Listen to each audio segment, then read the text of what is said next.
So that's a very simple example. You can understand why a particle can have a position and a velocity at all times. Yet, when you measure the velocity, you do actually an experiment. You interact with the particle, and then of course you get a certain statistical result. But the point is that every interaction, every so-called measurement, except measurement of position, is an interaction with the particle. And the interaction with this particle is the same thing for spin, the same thing for energy, etc. Whenever you measure and quotation mark measure, in quotation mark, you are not measuring any property of the particle. You are just interacting with the particle, and the result of those interactions is statistically described by the Born rule. Right, and there's no threat to determinism. Yes, but it's deterministic in a funny way for many reasons. First of all, if it's deterministic, you might think that if you, for example, if you do a measurement of spin in a Stern-Gerlach apparatus, so you take a particle here with a given wave function, given position of the particle, then the particle will have its spin. I mean, the result of the experiment is determined. Of course, the result of the experiment in the end is a position of a particle, because we don't see the spin. You see whether it goes up or down in the direction of the field, of the gradient of the field. But then you can see that in certain idealized experiment, idealized situation, you can have a particle and there can be a symmetric wave function, and then there is another line that the particle cannot cross, and then the particle, if it starts above that line, will go up, and therefore you will say its spin is up. But if you reverse the orientation of the gradient of the field, it will again go up, and therefore you're going to say now it's going to have spin down. Okay. So the problem is that the value of the spin does not pre-exist to the measurement. Again, it's an example where you don't measure, it's contextuality of measurement. You don't measure the some intrinsic property of the particle, even though everything is deterministic.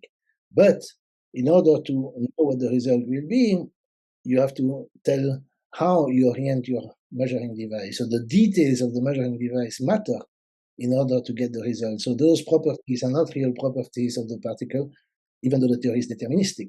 And then, of course, there's something even more interesting, is this hypothesis of quantum equilibrium. If you assume quantum equilibrium, then you cannot go, I'll explain in a minute what that means, but if you assume that, then you cannot predict or control things beyond the usual formalism, so that the uncertainty, so-called uncertainty relation, which are just statistical relation about results of measurement, still hold, etc., etc. You see? So there is nothing, I mean, and quantum equilibrium simply is saying that if you take many, many particles, then their distribution at the beginning of an experiment, if many, many particles all having the same wave function, then at the beginning of an experiment, they will be distributed according to Born's rule, and that propagates with time, so that if you have Born rules at time zero, then of course, when at a later time, at the end of the experiment, you will again get Born's rule. So Born's rule, it's called equivariance, it propagates with time. Then you can say, well, but why do I have them at time zero? Well, you have them at time zero because you prepare it with things which are also origin of the universe. But of course, assuming some sort of equilibrium in the beginning, I mean, also in the beginning of the experiment, or I don't like to speak of the beginning of the universe, but let's say the beginning of your sort of baby toy universe, then you're going to, this is sort of a natural assumption. If you want to explain the increase of entropy, you have to assume that the world started in a non-equilibrium situation, because otherwise entropy would not increase. Equilibrium would be, we wouldn't be here if the room was in equilibrium. There would be a gas or something, and you would be a gas too, and there would be no communication, nothing. It's only because we are out of equilibrium. Out of equilibrium is by definition an improbable situation, and then you have to assume that there is even more out of equilibrium. No, you're right. Bohmian mechanics does seem like the clearest view, and it does seem like the most complete picture that eliminates the most ambiguities.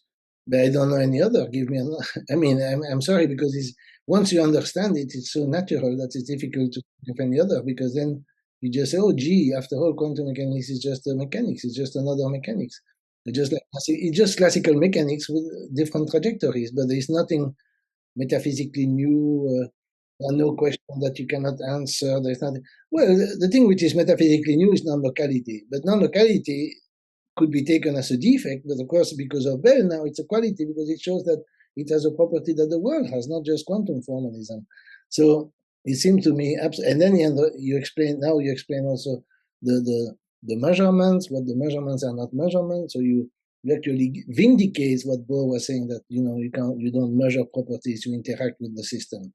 But of course, he thought it would be true for everything, and then of course there would be no meaning to the wave function outside of laboratory. Now you have given a meaning, but you have not fallen into the trap of assigning values like spin, energy, momentum, etc., to particles, which you know from the no-hidden variable theorems of the good ones, those of Bell and Cohen and Specker, that there are theorems that show that if you assume that quantum systems have properties like spin, for example, in every possible direction or something like that, then you can run plus some assumptions that I won't go into, which are very natural, then you can derive a contradiction, which is somewhat similar to Bell's proof of non-locality, and you can actually prove non-locality using that.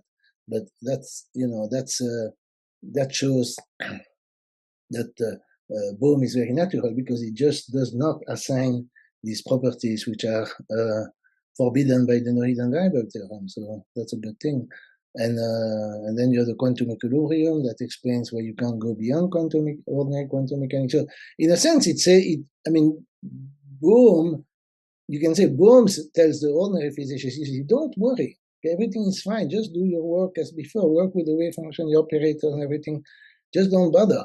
But it makes sense. It all makes sense because of Bohm. Okay, if you want to study GR double, spontaneous collapse, then you have to modify quantum mechanics, and you have still problem with the wave function. You have millions of problems, or you have to, if you think in many words, then you have this incredible ontology. There are zillions of copies of both you and me since we started the interview. There are so many strange things, and just the mechanics, but it and it's ordinary quantum mechanics, but it makes sense, and you don't have entire libraries of mystical books and bad philosophy and God knows what. Yeah, you pointed out in the book where all the things that need to be taken into account if you take up the other interpretations, like the adjusting parameters on GRW and incoherence and all these metaphysical assumptions that sneak in that don't really need to be accounted for No. In Bohm, you don't have to do anything. And that's why I find it so natural that it seems to me that, of course, people say, I don't want to be bothered with that, and I use with only quantum mechanics. And you can tell, yes, just do. But if some student comes and say, what does it mean? I don't understand, and what is this blah, blah, blah about consciousness and measurement and so on and so forth, then you just tell him, well, Bohm when I was a student, was Bohr has answered everything, and now you can tell Bohm has answered everything. Yeah. Do you think it's necessary to make that background philosophical distinction between idealism and realism before proceeding?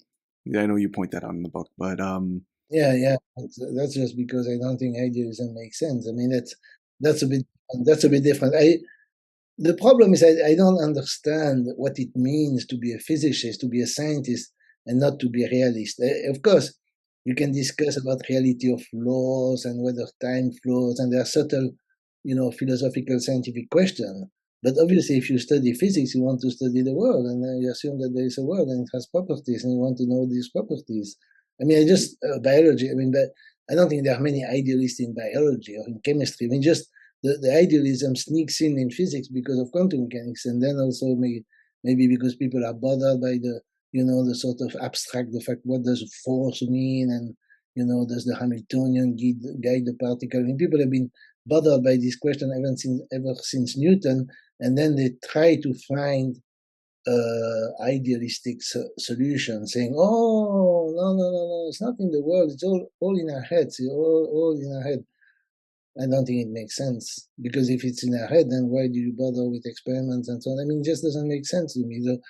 But idealism, even though it doesn't make sense, I think Diderot was saying that this is the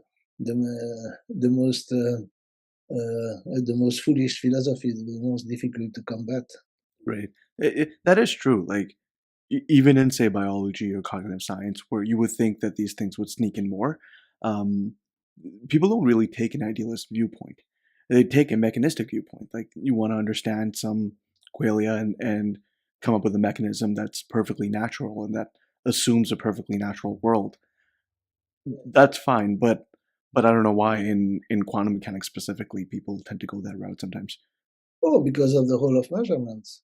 I mean, if measurements are central, observations are central, observer is central to the physical theory, then it has an obvious path towards idealism, because what is a measurement? You could say it's just a measuring device, just a physical measuring device. But then you have the problem that if you follow Schrödinger's equation for the whole system, then you get into the superposition and you don't know what that means. You see, you get the psi cat alive, the wave function of the cat alive plus the wave function of the cat dead, and that's sort of then people start scratching their head and say, what does that mean? What does that mean? But as I point out, I mean, even the wave function of the cat alive or the wave function of the cat dead, even separately, I don't know what meaning they have. And so that's my main problem. The problem is the meaning of quantum mechanics, not the problem of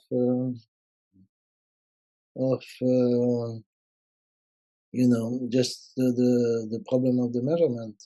I mean, the problem is that the centrality of measurement is unsatisfactory for any physical theory. Yeah, but I mean, do you think there's almost like these two realms of discussion? Like one is legitimate discussion in physics, mathematics, philosophy that's sort of genuinely dealing with the problems, and there might be disagreement, but it's still trying to understand the problem. And then there's this other set that wants to read a lot into quantum mechanics that isn't really there, like trying to find a pathway to consciousness or all these things.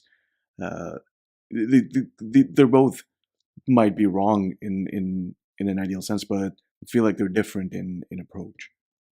I mean, it seems to me that, you see, once you accept the centrality of measurement and observations, where do you stop? I mean, Victor was, of course, saying ultimately the problem is in consciousness. I mean, he didn't say that all the time, but he did suggest that. And of course, all the people on the mystical side, even more, even more, go even more into that. You have quantum healing, you have all kinds of mixing between Oriental philosophies and quantum mechanics and all that, which I discuss in my book in part. So there is this, you know, but I think the basic, I mean, I think if you can't blame the the non-physicists for abusing quantum mechanics when you see all the things that the physicists have been saying. And that's what I think is a disaster. I find it, I go back to my student days. I mean, that's a very long time ago, but I still find it frustrating.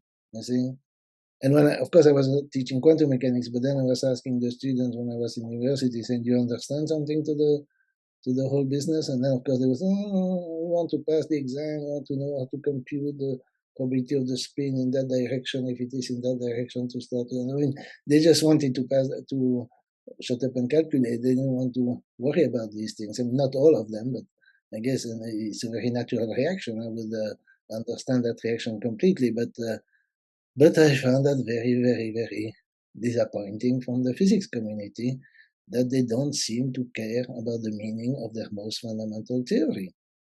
It seems to me that is a very, very irrational attitude. And I find it seems to me that if physicists are good for something, they should be guardians of rationality and not, and not, I'm sorry. So I think they should be guardians of rationality, and they are not.